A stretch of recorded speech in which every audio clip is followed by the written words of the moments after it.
So as an experienced SOLIDWORKS user with many years of creating complex models, I felt like making the transition to Onshape was a pretty smooth process. I felt like most of the Onshape interface was intuitive, it was easy to get through, and within just a few minutes, I was in Onshape creating 3D models.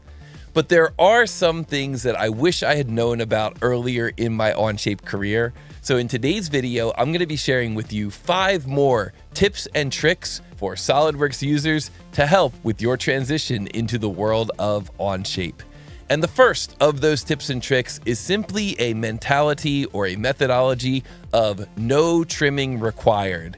And what I mean by that is if we've got a sketch like this sketch here in SOLIDWORKS and we click on that sketch and choose to turn that sketch into an extrusion, we still have to go through this sketch and pick the individual regions.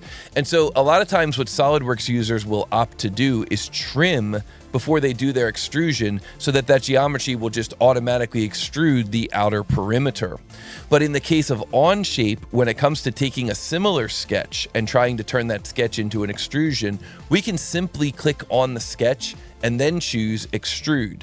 And we see that Onshape is able to go around and get that entire outer perimeter without us needing to click anything. Now, because of this, this really frees up Onshape users to experiment with their sketches. Maybe we'll get in here and we'll add an additional rectangle here going right through the middle of the sketch.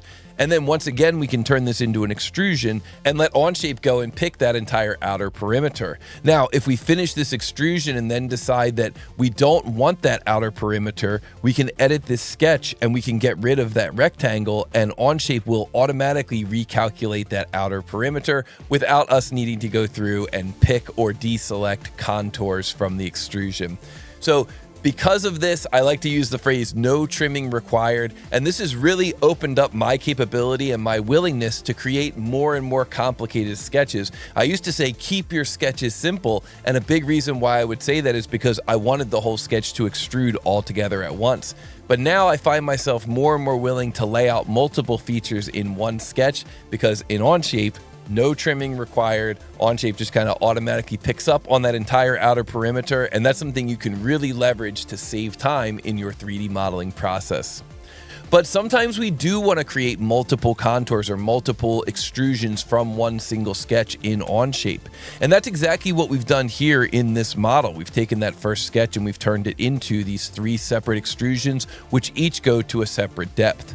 Well, this brings me into my second shortcut that I wanted to share with you, which is the ability to create a sketch like this, a multi-contour layout sketch, and then utilize SHIFT+ENTER to repeat the previous command. So this is what it might look like. I'm going to launch the extrude command. I'm going to choose to do an extrusion here by selecting this region, that kind of central rib region. I'll make the depth 15 millimeters and I'll press tab, tab, tab, and then spacebar for symmetric. That way this is going 7.5 up and 7.5 down. And then instead of just completing the command and having to launch extrude again, what I'll do is I'll hold shift and then I'll press enter. So I'm holding the shift key and then I'm going to press enter, and that takes me right back into the extrude command. So now I can choose this region here going out to a depth of 50, tab, tab, tab, symmetric, and then shift enter, and now I can go to my final extrude region, this region over here, and that is going to go out to a depth of 100, tab, tab, tab, symmetric, and enter. Now, for a long time, I've known about Shift Enter. It's often used when you're doing fillets. So maybe you're going to create a fillet here with a radius of 5 millimeters, and you're going to add it on this edge, and then you're going to Shift Enter so you can make a fillet with a radius of 15 millimeters, and you're going to add that here on these edges. So I've seen that done before many times in Onshape, but I never really understood the power of Shift Enter until I saw it used to extrude multiple contours from the same sketch, and then everything clicked, and ever since then, I've never looked back, and I regularly use that workflow to extrude multiple contours. So definitely be on the lookout for that one. If you like that shortcut, hit the like button on this video, and if you start using that one today, I guarantee you're going to be saving time in Onshape. So now let's talk about editing our sketches and editing our features. You may have noticed a little earlier that I came over here and I did a right click and I said edit to get into edit sketch mode, but that's never how I do it. Instead, what I do is I come over here and I double click. So when you double click on your sketch, that takes you into edit sketch mode. So now I could maybe create some extra geometry here on this inner contour and then exit the sketch and see how that looks. Look at how Onshape automatically picks up on that change to the contour. I love it. When you double click on a feature, that takes you into edit feature mode. So we could change this from 15 millimeters to 12 millimeters. Double click here, we could change this from 50 to 60, and double click here on this fillet, and we could change that fillet radius to 7 millimeters. So double click to edit a sketch, double click to edit a feature. That's how you edit your parametric features in Onshape. And whenever I'm working in a parametric model, I always find value in renaming my sketches and renaming my features. So I didn't know how to rename my sketches and my features at first. You know, in SolidWorks, we just use the traditional Windows F2 key. So if we were going to be renaming these features here, you click on the name of the feature and then you press F2 on your keyboard, and that takes you into rename. Click on a different feature here, you press F2. But in Onshape, that doesn't work. When I'm here in Onshape and I try to rename my feature, I press F2, nothing happens. So what could I do? I could right click on that feature and I could say rename. Okay, we could call this something like central rib. And I could also double click on my feature. And I notice that here at the top of the properties box, there's an option to rename the feature. So I could click on the feature here, click in this area, and then click on the little pencil. And then I could rename that something like circular boss, but no, this is way too much. We shouldn't have to do all this, and we don't. Instead, we can just click on the name of the feature in the tree and hold Shift and press N. So Shift N is the shortcut for rename. We could call this something like Circ Boss. Down here, we could click on this one, Shift N, call this one Tombstone Shape. And we could do maybe even a Shift N down here on the name of the part, down on the parts list, Shift N, and we could call this something like Piston Arm.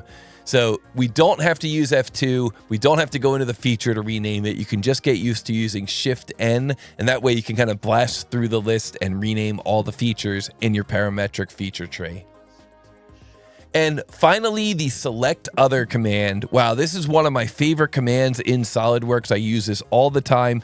The select other command is going to help you when you're trying to select a face or an edge that you currently cannot see. So the way the select other command works in SolidWorks is you right click on a face and then you choose this icon here, select other. That face becomes invisible, and now you can do a right click here on this face and it becomes invisible, a right click on this face, a right click on this face, until you can see the face that you're trying to select. Once you find that face, you left click, and now that face is selected and all the other faces come back. And if we rotate the model, we can see that this face here is a face that I was able to select right through that model. Well, in the case of Onshape, we have a select other tool, but it works a little bit differently, and it kind of took me a while to figure out how this tool works. Here's how it works. If you take your mouse over this face and your goal here is to select this face in the background, what you do is you press this key on your keyboard, the tilde key. And every time you press the tilde key, what happens is Onshape gives you another item that's directly in line with your mouse. So it's kind of like you're taking your mouse like you're shooting an arrow right through the screen. And anything that's directly in line with your screen will become selected. So you'll notice here that eventually that face becomes highlighted. And once that occurs, I can just left click on that face. And look at that, now that face is selected. So if you are close to an edge and you're trying to do a fillet, let's say I go here, S key, fillet, and I'm gonna try to fillet this edge and then this edge that's back here. Well, I could use the select other command until that edge becomes selected, and then I can just left click and look at that. I was able to select that edge without having to rotate the model around. Or if for some reason I wanted to start a sketch on that back face, press this key here, left click, and now I can jump into sketch mode, and now I'm sketching here on this back face of the model. So select other, very useful in part mode, but especially useful in assembly mode. It lets you kind of click into faces without having to rotate the entire assembly, and that's definitely another good spot where you can save some time in Onshape. And that is our 5th tip from this video. So let me know down in the comments what you thought about this video. Did you learn anything new? Are there any tips and tricks in here that you wish you knew earlier? And do you enjoy this style of video? And of course, if you do enjoy this style of video, hit the like button, hit the subscribe button, and I will see you in the next Onshape tips and tricks video.